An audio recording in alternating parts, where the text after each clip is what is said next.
ఇబ్రహీంపట్నంలో 3000 లీటర్లు ఎలా దొరికిందో మీరు చెప్పాలి. ఎందుకు మీకు ఈయన క్లోజ్ అని నేను ఇంత గంటాపదంగా చెప్తున్నానంటే, ఈ కట్టా సురేంద్ర అనే వ్యక్తి 2006 జడ్జిమెంట్లో ఇతను ఒక వ్యక్తిని పొడిచి చంపేశాడు అని ఇతనికి లైఫ్ ఇంప్రిజన్మెంట్ ఇచ్చారు. ఇదో చూడండి. The trial court after considering the oral and documentary evidence convicted A1 for the offence punishable under section 302 of IPC and sentenced him to undergo imprisonment of life. So trial court ఇచ్చిన దాన్ని మళ్ళీ ఈయన హైకోర్టుకి వెళ్ళాడు. హైకోర్టుకి వెళ్తే నువ్వు చేసింది కరెక్టే కదా, చంపింది నిజమే కదా, సో నీకు ట్రయల్ కోర్టు లైఫ్ ఇంప్రిజన్మెంట్ వేసింది కరెక్టే కదా, అదే మేము కూడా వేస్తున్నామని ఈయనకి లైఫ్ ఇంప్రిజన్మెంట్ ఇచ్చారు. జీవిత ఖైదు వేసిన వ్యక్తి బయట ఫ్యాక్టరీలు నడుపుతూ ఎలా ఈ కల్తీ మద్యాన్ని అమ్ముతున్నాడు?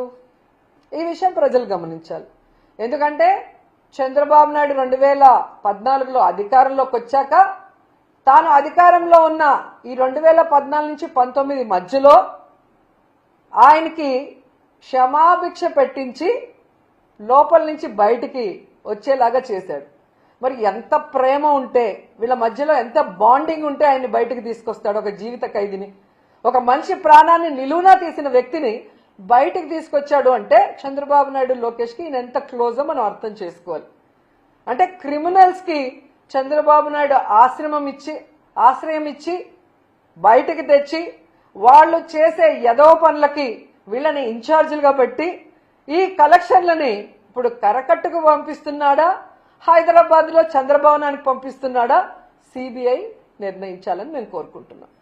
ఎందుకంటే ఒక రాష్ట్రంలో కల్తీ మద్యం ఫ్యాక్టరీలను నెలకొల్పి విచ్చలవిడిగా కల్తీ మద్యాన్ని రైట్ ట్రయల్ గా అమ్మిస్తూ ప్రజల ప్రాణాలు తీస్తుంటే ఈరోజు చంద్రబాబు నాయుడు ప్రభుత్వానికి సంబంధించిన ఒక కమిటీ వేస్తే అది ఖచ్చితంగా చంద్రబాబు రాసిచ్చిన స్క్రిప్టే వాళ్ళు చదువుతారు. దానివల్ల ఎటువంటి ఉపయోగం ఉండదని గతంలో చంద్రబాబు నాయుడు అధికారంలో ఉన్నప్పుడు నారాయణ స్కూల్స్ లో జరిగిన మర్డర్స్ లో గాని, ఇలాంటి అనేక విషయాల్లో, మన గోదావరి పుష్కరాల్లో గాని, అలాగే తిరుమల తొక్కిసలాట విషయంలో గాని, ఇలా అన్నిట్లో ఒక తూతూ మంత్రంగా ఒక కమిటీని వేసి చేతులు దులుపుకుంటారు. ఇది మేము ఒప్పుకోం. ఇది ఎంతో మంది ప్రజల ప్రాణాలు సంబంధించింది, పోయాయి చాలా మంది ప్రాణాలు, చాలా మంది మహిళల మాన ప్రాణాలు పోయినాయి, వాళ్ళ పసుపు కుంకుమలు పోయినాయి, వాళ్ళ తాలిబొట్లు తెగిపోతున్నాయి. కాబట్టి మేము మోడీ గారికి చేతులెత్తి రిక్వెస్ట్ చేస్తున్నాం, సిబిఐ ఎంక్వైరీ వేయండి, దీంట్లో తప్పు చేసిన వాళ్ళు ఎంత పెద్దవాళ్ళైనా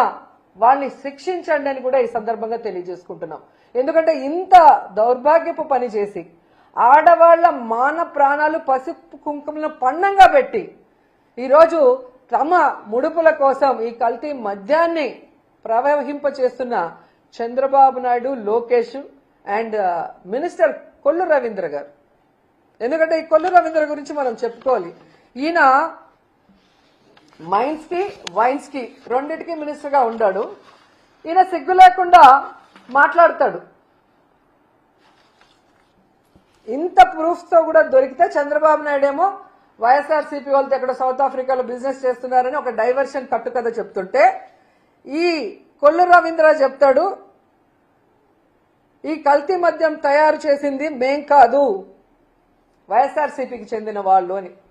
నేను సూటిగా అడుగుతున్నాను కొల్లు రవీంద్రని, చంద్రబాబు నాయుడిని, లోకేష్ని, వైఎస్ఆర్సీపీ వాళ్ళు 16 నెలలుగా కల్తీ మద్యం చేస్తుంటే మీరు గాడిదలు కాస్తున్నారా?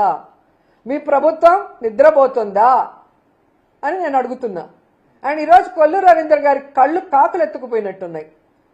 ఈ కల్తీ మద్యంలో వచ్చిన ముడుపుల వల్ల కళ్ళు బైర్లు గమ్మినాయి అనుకుంటా. ఇలా సిగ్గు లేకుండా ఆయన మాట్లాడుతూ, ఈరోజు నువ్వు తెలుసుకోవాల్సింది కొల్లు రవీంద్ర, మీ ఎక్సైజ్ అధికారులు ప్రెస్ మీట్ పెట్టి ఈ కల్తీ మద్యం కూటమి ప్రభుత్వం హయాంలో ఇప్పుడే జరిగిందని క్లియర్ కట్ గా చెప్పారు. ఆ ప్రెస్ క్లిప్పింగ్ లో ఒకసారి చూసుకుంటే నీకు బుద్ధి వస్తుందని కూడా ఈ సందర్భంగా తెలియజేసుకుంటున్నా. ఎందుకు కొల్లు రవీంద్ర గురించి మాట్లాడాల్సి వస్తుందంటే, ఈయన పైకి చాలా గొప్ప వ్యక్తిలాగా మాట్లాడుతున్నాడు, చేసిన తప్పులు సరిదిద్దుకోకుండా. ఇటు వైన్స్ లో అటు మైన్స్ లో ఈ రాష్ట్రాన్ని గుండు కొరిగిచ్చేస్తున్నాడు. ఎందుకంటే నగిరిలో మేము చూస్తున్నాం, కొండలు కొండలు కరిగిపోతున్నాయి. ఈడొక దొంగ ఉన్నాడు ఎమ్మెల్యేగా, కొల్లు రవీంద్ర అండతో ఇక్కడ వీడు కాన్స్టిట్యున్సీకి రాడు, ప్రజలకి పని చేయడు, ప్రజలకి వెల్ఫేర్ ఇవ్వాలన్న ఆలోచన లేదు. ముఖ్యంగా ఇక్కడున్న పవర్ లూమ్ వాళ్ళకి 500 యూనిట్స్ ఫ్రీ కరెంట్ ఇస్తామని చంద్రబాబు నాయుడు వీడు వాగ్దానం చేసి ఎగ్గొట్టింది కాకుండా సిగ్గు లేకుండా పవిత్రమైన అసెంబ్లీలో ఫ్రీ కరెంట్ ఇచ్చినందుకు థ్యాంక్స్ అని చెప్పి అసెంబ్లీని కూడా ఏమార్చిన పెద్ద దొంగ ఇక్కడున్న నగిరి ఎమ్మెల్యే భానుప్రకాష్. సో ఈ కొండలన్నీ కరిగించి ప్రజలు ఈరోజు నోరు కొట్టుకుంటున్నారు, ఇలాంటి వాడిక మేము ఓటేశామని.